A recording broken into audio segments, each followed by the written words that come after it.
안녕하십니까, 정희태입니다. 새금융통화위원 금리 인상에 경제 어렵다. 이제 제정신 박힌 위원 임명. 네, 금융위원회에서 금리를 결정하죠. 네, 그래서 기준금리 정할 새금통위원 금리 인상에 경제가 어렵다 이렇게 발언했습니다.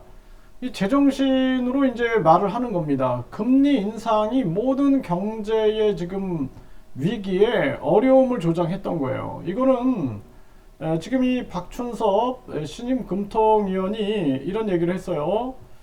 네, 급격한 금리 인상으로 경제의 여러 부문이 어려움을 겪고 있다. 상황에 알맞은 적절한 통화 정책이 요구된다. 이렇게 얘기를 했어요. 그래서 여기 보면은 주요국 중앙은행이 인플레이션 파이터 역할을 강화하는 가운데 우리도 높은 물가와 미국 금리 인상 영향으로 지난 1년 반에 걸쳐 급격한 금리 인상이 불가피했다. 이러면서 경제의 여러 부문에서 어려움을 겪고 있으며 대내외 여건도 녹록치 않아 우리 상황에 알맞은 적절한 통화정책 운용이 요구되고 있다. 그러니까 우리 상황에 알맞는 적절한 통화정책, 이게 굉장히 중요한 겁니다. 그래서 일본 같은 경우도 일본 상황에 알맞은 적정한 통화정책을 쓴 게 마이너스 금리 정책을 쓴 거고, 중국도 금리를 내리면서 동결했던 게 바로 중국 상황에 알맞은 적절한 통화정책을 쓴 거예요.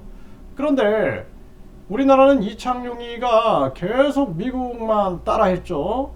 그러니까 우리나라 상황에 알맞은 정책을 쓰지 않았기 때문에 우리나라는 가계부채, 기업부채가 굉장히 높은데 급격한 금리 인상으로 가계와 기업이 지금 붕괴가 되고 있고 부동산 시스템, 금융 시스템이 다 무너져 버린 거예요, 지금.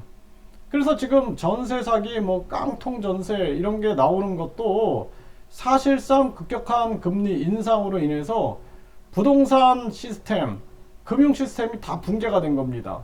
그래서 이제 시작인데 지금 취약 계층부터 계속 자살하고 또 절망 속에 빠지고 이런 사건들이 계속 터지고 있는 건데 앞으로가 하루하루가 너무나 무서운 그러한 상황이다라는 것입니다. 이 심각한 문제가 아닐 수가 없어요.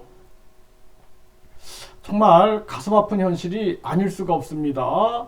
네, 그래서 지금 이러한 상황들이 계속 벌어지고 있는 그러한 정황인데 지금 새로운 금통위원이 이거를 좀 제대로 파악했으면 좋겠어요. 그동안 우리나라 이 정치나 경제나 뭐 종교나 교육이나 보면은 가스라이팅이 일반화되어 있는 거예요.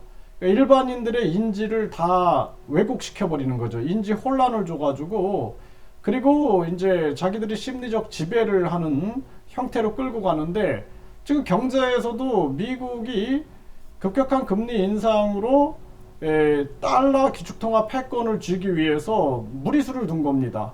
그런 진실을 얘기하지 않는 거예요. 누구도 그런 진실을 얘기하지 못해요. 그래서 그런 진실을 얘기하면 입을 막아버리는 거죠. 이게 참 안타까운 일입니다. 그리고 우리나라도 물가 문제는 공급의 문제거든요. 그 공급망을 열어서 자체 공급망, 자체 무역망, 자체 협력망을 열어야 되는데 그걸 못하는 거죠. 그런 바른 소리를 못하는 거예요. 지금 아마도 많은 경제인들이 말을 하고 싶어도 말을 못하는 거예요, 지금. 정치꾼들도 말을 하고 싶어도 말을 못하는데 경제인들이 어떻게 말을 하겠습니까? 그래서 양심 있는 사람들이 진정성 있는 발언을 해야 한다는 거예요. 그래서 이 새 금통위원이 금리 인상에 이 경제 어렵다라는 것을 계속 피력하고 결국에는 이창용 해임까지도 선언을 해야 한다. 저는 그렇게 생각을 합니다. 내부에서 이창용 한국은행 총재에 대해서 해임해야 한다는 목소리가 나와야 된다. 저는 그렇게 보고 있습니다.